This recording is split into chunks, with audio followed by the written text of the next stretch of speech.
Good morning to all of you. Myself Mridul Trivedi. हम इस lecture में डिस्कशन करेंगे फंडामेंटल राइट्स के बारे में। हम इस लेक्चर में देखेंगे कि what is the basic means of fundamental rights. Fundamental rights यानी मौलिक अधिकार क्या होते हैं, हम इस वीडियो में डिस्कशन करेंगे। तो आइए हम देखते हैं कि फंडामेंटल राइट्स कब से आए। क्या 1950 में जब हमारा कॉन्स्टिट्यूशन बना तभी से हमारे फंडामेंटल राइट्स आए। हम देखते हैं कि फंडामेंटल राइट्स हमने कहाँ से लिए। तो बेसिकली हमने यूएसए से अडॉप्ट किए हैं फंडामेंटल राइट्स, लेकिन इसके पहले भी फंडामेंटल राइट्स की एक हिस्ट्री रही है, वो हम डिस्कस करेंगे। हम इस वीडियो में सिग्निफिकेंस ऑफ फंडामेंटल राइट्स यानी कि उनकी इम्पोर्टेंस क्या है और एवोल्यूशन ऑफ फंडामेंटल राइट्स देखेंगे। एवोल्यूशन मतलब कहाँ से फंडामेंटल राइट्स आए, उनकी हिस्ट्री क्या है। ये यूपीएससी के लिए वेरी इंपॉर्टेंट टॉपिक है। चलिए हम डिस्कशन करते हैं। Let's start. Fundamental rights. पहले तो evolution of fundamental rights. Fundamental rights आए कहाँ से, तो हमें पहले एक कहानी समझनी होगी। एक थे मैग्ना कार्टा, एक बुक है मैग्ना कार्टा, जो ब्रिटिश मोनार्की थी, जो इंग्लैंड की मोनार्की थी। यहाँ पे मैंने ये इंग्लैंड लिखा हुआ है, इंग्लैंड। 1215 में एक बुक पब्लिश हुई। हाँ, एक बुक लिखी गई थी। एक ऑथर ने एक बुक लिखी थी, उसका नाम था मैग्ना कार्टा। उसमें बेसिकली ह्यूमन राइट्स के बारे में, लिबर्टी के बारे में, कि हम लोग इक्वली ट्रीटेड हो, हमारी लाइफ कैसी हो, ये इन सब के बारे में डिस्कशन हुआ था। कब? 1215 में, उस बुक में।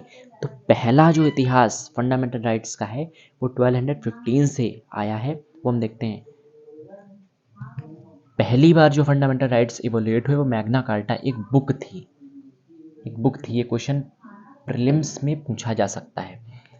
एक बुक थी मैग्ना कार्टा जो कि 1215 में अप्रॉक्सीमेटली लिखी गई थी। इंग्लैंड मोनार्की, उस समय इंग्लैंड में जो इस समय भी जो ब्रिटिश मोनार्की है उसी को हम कह सकते हैं इंग्लैंड मोनार्की। जब सब बेसिकली इंडिपेंडेंट नहीं होते थे, आज भी ऑस्ट्रेलिया और कनाडा ब्रिटिश की मोनार्की को फॉलो करता है। तो हम देखते हैं कि पहली बार ब्रिटिश अंपायर में मैग्ना कार्टा नाम से एक बुक लिखी गई। उसमें फंडामेंटल राइट्स तो अपने वहाँ सन 1950 में, अप्रॉक्सीमेटली 1950 में आए। उसके पहले ब्रिटिश मोनार्की में 1215 में एक बुक पब्लिश हुई थी जिसे हम मैग्ना कार्टा कहते हैं। उसमें पहली बार फंडामेंटल राइट्स आए, जिसमें लाइफ, लिबर्टी, इन सब के बारे में डिस्कशन हुआ। फिर दूसरी बार 16th सेंचुरी में जॉन लॉकी, एक बहुत बड़े फिलोसफर हुए जॉन लॉकी, उन्होंने बताया अपनी 16th सेंचुरी में, उन्होंने बताया लाइफ के बारे में डिस्कशन किया, लिबर्टी के बारे में डिस्कशन किया और प्रॉपर्टी के बारे में डिस्कशन किया। लाइफ के बारे में डिस्कशन किया जैसे वुमेंस को उनके राइट्स मिलने चाहिए, बच्चों को उनके राइट्स मिलने चाहिए, कि सबके साथ इक्वल ट्रीटमेंट हो। कैथोलिस्ट और इन सब के जो विवाद होते हैं यहाँ ब्रिटिश अम्पायर में, ये सब ना हो। इसीलिए यहाँ जो लाइफ और लिबर्टी यानी कि फ्रीडम हो कुछ भी करने की, इन सब के लिए जो हमें अधिकार मिले, हमारी प्रॉपर्टी कोई ज़बरदस्ती हमसे ना ले सके, इन सब की बात 16th सेंचुरी में जॉन लॉकी ने की। तो ये सेकेंड टाइम इवोल्यूट हुआ फंडामेंटल राइट्स, जिसे हम आज कहते हैं मौलिक अधिकार। फिर 1776 में एक bill law of right in USA, bill law of right in US 1776 में एक ऐसा बिल पास हुआ जिसका नाम था bill of right in USA. ये 1776 में पास हुआ था। इसमें भी मौलिक अधिकारों के बारे में, मनुष्य के जो मौलिक अधिकार हैं कि उन्हें जीने का अधिकार है, लाइफ का अधिकार है, लिबर्टी का अधिकार है, अपने हिसाब से भोजन करें, उनके ऊपर यानी कोई भी भावना या कोई भी फीलिंग्स या कोई भी नेशन ज़बरदस्ती उनके ऊपर कोई चीज़ ना थोपे। इसलिए 1776 में भी थर्ड टाइम यूएस में इसके बारे में डिस्कशन हुआ। तो ये थर्ड टाइम एवोल्यूट हुए थे फंडामेंटल राइट्स। फिर 1948 में यूडीएचआर मतलब इसका अगर हम फॉर्मूला देखें 1948 में फिर से यूनाइटेड नेशन यानी कि यूएसए में ही फोर्थ टाइम एवोल्यूट हुआ था, ये हमने यहीं से लिया हुआ है। 1950 में कॉन्स्टिट्यूशन में फंडामेंटल राइट्स नाम दिया गया हमारे ड्राफ्टिंग कमेटी के द्वारा। 1948 में इसे UDHR कहा गया, जो कि USA में पहली बार ओरिजिनेट हुआ था। यानी इसका जो फॉर्मूला है वो universal declaration of human rights adopted by United nation. इसका फॉर्मूला क्या है? UDHR, universal declaration of human rights, universal declaration of human rights 1948 में इवोल्यूट हुआ था। आप बेसिकली इसका स्क्रीनशॉट ले सकते हैं। तो हमने समझा एवोल्यूशन ऑफ फंडामेंटल राइट्स कैसे हुआ। पहले मैग्ना कार्टा 1215 में पहली बार एवोल्यूट हुआ, फिर 16th सेंचुरी में जॉन लॉकी ने इसके बारे में बताया, जिसमें उन्होंने लाइफ, लिबर्टी, प्रॉपर्टी की ज़बरदस्ती कोई किसी की प्रॉपर्टी ना छीन सके, इन सब से जो रिलेटेड बातें थी वो 16th सेंचुरी में जॉन लॉकी ने बताई।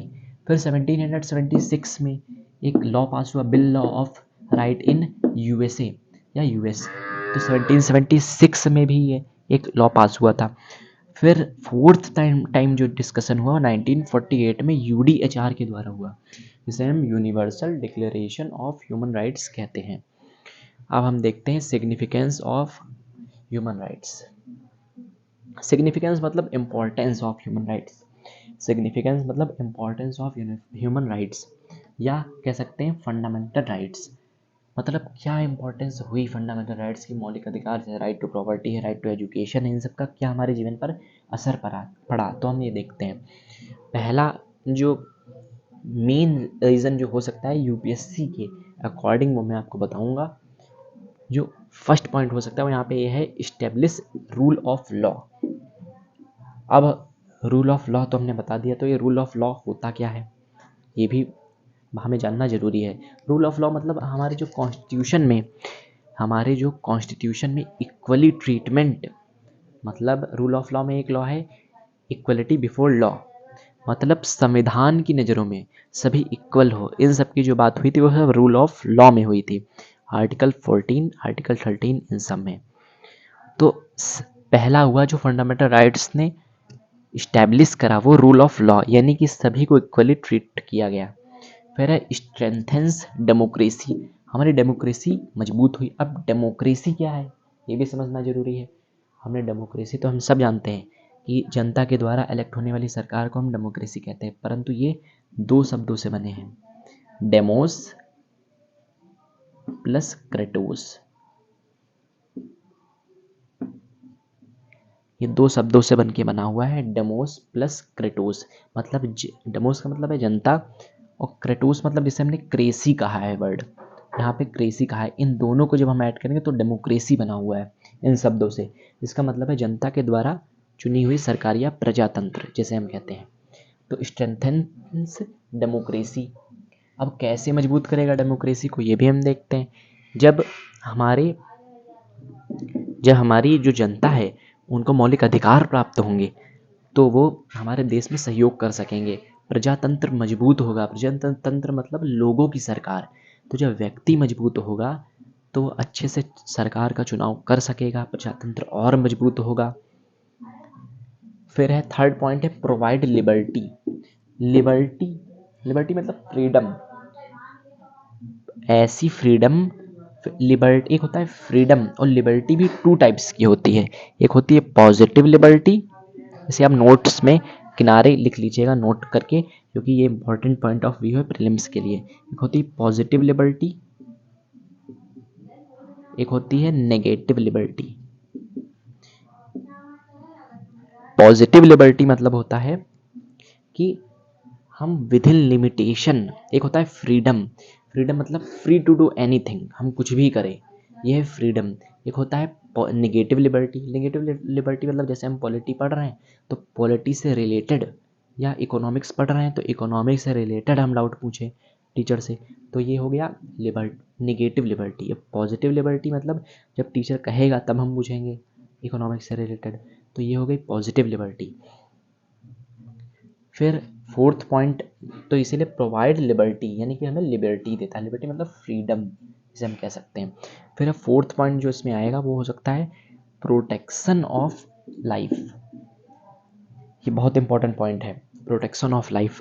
प्रोटेक्शन ऑफ लाइफ किनकी, जैसे मेजॉरिटी हमेशा देखा गया है हर कंट्री में, कि हर कंट्री में हम देखते हैं कि जो भी कैटेगरी जिस कंट्री में मेजॉरिटी में होती है वो माइनॉरिटी को दबाने का प्रयास करती है। तो ये कम हुआ है फंडामेंटल राइट्स की वजह से।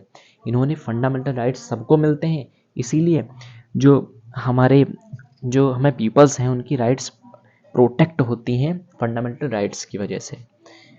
किनकी, माइनॉरिटीज़ की। मेजॉरिटी के द्वारा जो उन्हें कॉलोनीज में किया जाता है, उन्हें दबाया जाता है, ये सब कम होता है फंडामेंटल राइट्स से। वुमेंस के राइट प्रोटेक्ट होते हैं कि उन्हें बराबरी का हक मिलता है मेंस की तुलना में। Thank you, have a nice day. आप इसका स्क्रीनशॉट ले सकते हैं।